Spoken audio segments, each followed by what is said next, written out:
Alright, so I think someone's going to have to force me out of the house once October 20th drops because Marvel's Spider-Man 2 looks absolutely insane. We have more gameplay showing new traversal mechanics, new powers, an absolutely huge map size, and more suits that you could possibly need in a lifetime. Also, to celebrate the launch of Marvel Spider-Man 2, I'm giving away 2 copies of the game on the PlayStation 5. All you have to do is to be a subscriber of the channel, leave a like on this video, and comment below what's the one thing you cannot wait to do in the game. The winners will be announced towards the end of the campaign as we get closer to launch. But taking a look at the map, it's nearly double the size of the first game, which is actually quite impressive. We have Queens as well as Brooklyn, fully playable and explorable. Even some of Pete's old places like Midtown High, possibly on May's house too, fully discoverable. Seems really awesome. We have fast travel, which is completely seamless and almost instantaneous on the PlayStation 5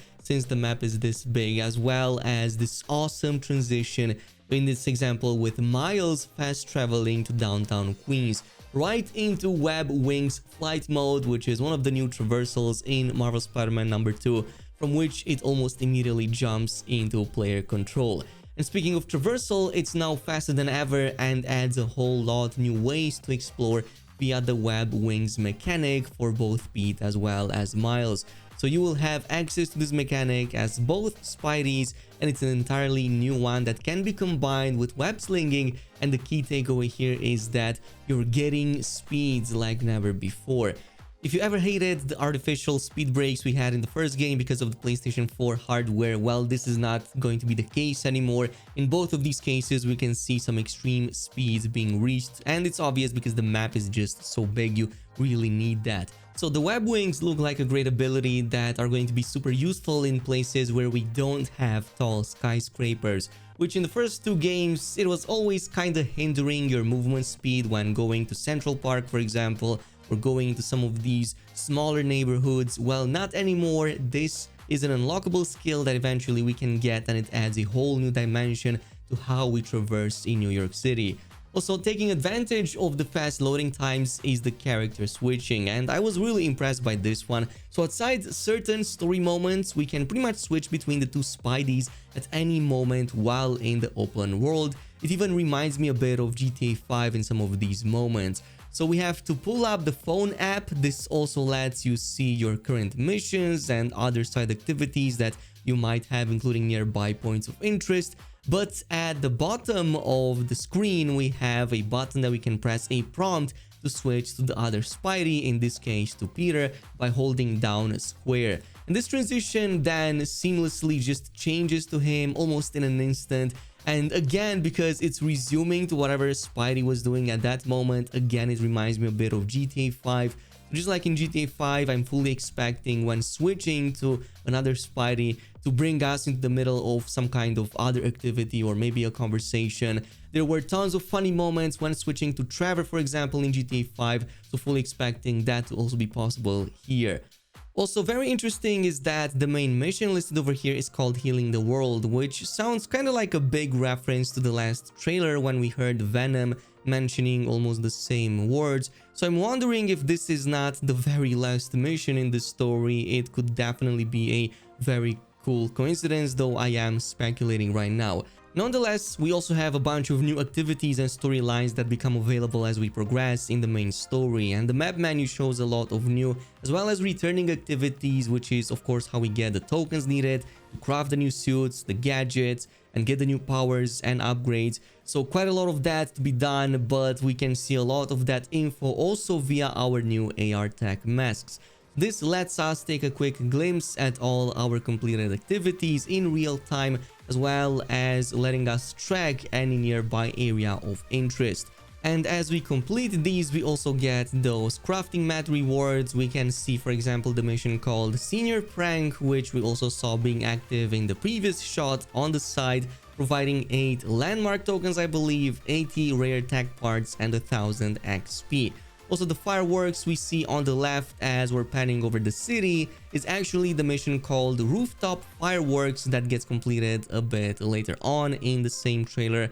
So seeing the commotion from afar is actually really interesting. I find that a lot more dynamic compared to just going over there to some kind of checkpoint and then triggering the cutscene and all of the events. So having this from far away, seeing it from a distance is actually really awesome. This further provides rare parts, tokens, as well as 600 XP. And so many of these we discover on our own, but even more are given by NPCs, as we can take up requests to help others.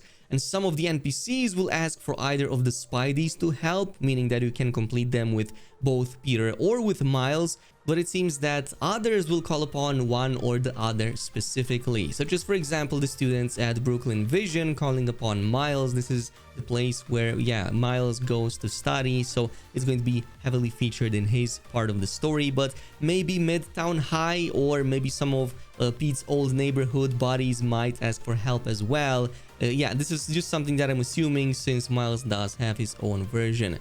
Now, some of the other new activities include this Kraven Talon drone kind of event that usually you find circling a building. This is represented by the yellow Talon icon that we can see in some of these other shots. We also have the mysterious symbol projected into the sky with the color green. This also appears with the same sign on the map menu, and I'm 99% sure that this involves Mysterio somehow. Not sure exactly how, but maybe navigating through some powerful holograms, maybe even a bit of combat. Not sure exactly, but cannot wait to see him in the game. Also, he's been hinted many times before, so it's about damn time we get him.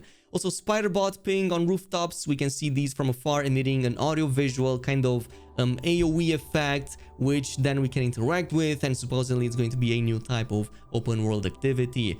But the one that caught my attention the most is probably the new Kraven the Hunter event. So these seem to lead to even greater challenges compared to everything else, but also better rewards and new information about Kraven himself. So in the trailer, they displayed this semi-transparent, even invisible hunter cloak blind, possibly overlooking the entirety of New York City. So it seems that it's either hiding something or someone on the other side, and it seems that we can interact with it and possibly discover some kind of secret operation going on over there.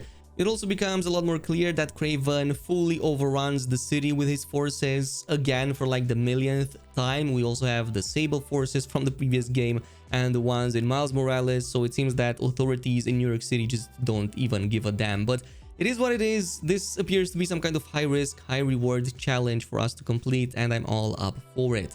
What's even more interesting is that Brian mentions that some of the side activities and stories will eventually lead to climactic showdowns with Marvel villains not yet seen in Spider-Man universe. And this actually got me super excited. Yeah, I do want to see a lot more villains than the 3 that have just been announced. We also discussed about this in the previous video. It's also possible that this is the way we get to meet Wraith. We do know that Yuri Watanabe, which we collaborated a lot with at the start of the 2018 installment, is more and more being built, so she becomes Wraith in this game. Not sure if she does appear, but yeah, there are some strong hints over there. Well, she might be one of these supposed anti-heroes, I guess, because I'm not sure if she's a full-on villain that we get to interact with. Anyway, seeing a lot more other events in here, I'm pretty sure that I also saw sound samples making a return from Miles Morales, and many more, maybe even enemy hideouts, hidden caches, photography challenges, and so on for all the other crafting mats to get. But the more we explore and activities we complete, the more ways we'll be able to customize our Spider heroes, and compared to the first 2 games, we have even more ways to do so. So the things we can upgrade are suit tech, gadgets, and then we still have skills and abilities. So this is quite a big leap from just having the skill tree and the gadgets from the previous games. So one of the new additions is of course the suit tech system. This lets you kind of have your own skill tree for your suit, which deals with 4 different categories, including health, damage, focus, and traversal. We only saw one example in this case, all seeing a perk found in the Traversal skill, which reveals tech crates on your minimap and also costs some hero tokens to get, plus some tech parts. So it definitely seems that we have more ways to customize our Spideys and improve our abilities even more than ever before. But probably the moment you've been all waiting for is, well, how many suits do we have? A lot. And it's not just the suits, it's the combinations we can use. So there are 65 suits that the game launches with from the comics, movies, and multiple original designs as well. In comparison to 2018, that one only launched with 28 suits and a few more that, yeah, they released later on, while Miles Morales had about 18 or 19. But in Spider-Man 2, we get a new feature alongside this called Suit Styles. So this lets you craft additional variants for each existing suit, or at the very least, some of them from the looks of it. For example, here we can see the family business unlocked. However, spending more crafting mats lets you craft more styles for it. So it's not just new color palettes you can switch between for this specific suit, but full-on layouts that can look drastically different from one another. This is something that other companies would really charge $10, $15, $20 for, so props to Insomniac Games for adding them for absolutely free. Oh, and did I mention that there's a caped version of a Spidey suit? I mean, I just find that so mind-blowing and probably something that I'll immediately try to unlock. But one more thing that fans will likely be very happy about is that Deluxe Edition seems very worth it because it launches with 10 exclusive suits in total, plus some additional photo mode stuff, as well as the 2 extra skill points to get some like abilities much faster. This was the case in the first game too, but 10 whole suits, 5 for each of the Spideys, is actually really generous from a Deluxe Edition. You can of course see them right now, and there are a few in there that I absolutely love, like the tactical suit. This seems to be inspired by Japanese media and the vast universe of the comics, and unlike the mangas that they have, so this features futuristic and lighter designs. Then there's also the 25th century suit, even better looking one, featuring an ultra modern design. This suit incorporates a unique fishbowl-like helmet and an array of lights. And this futuristic suit sports bulky yet fashionable boots and a sleek design all around.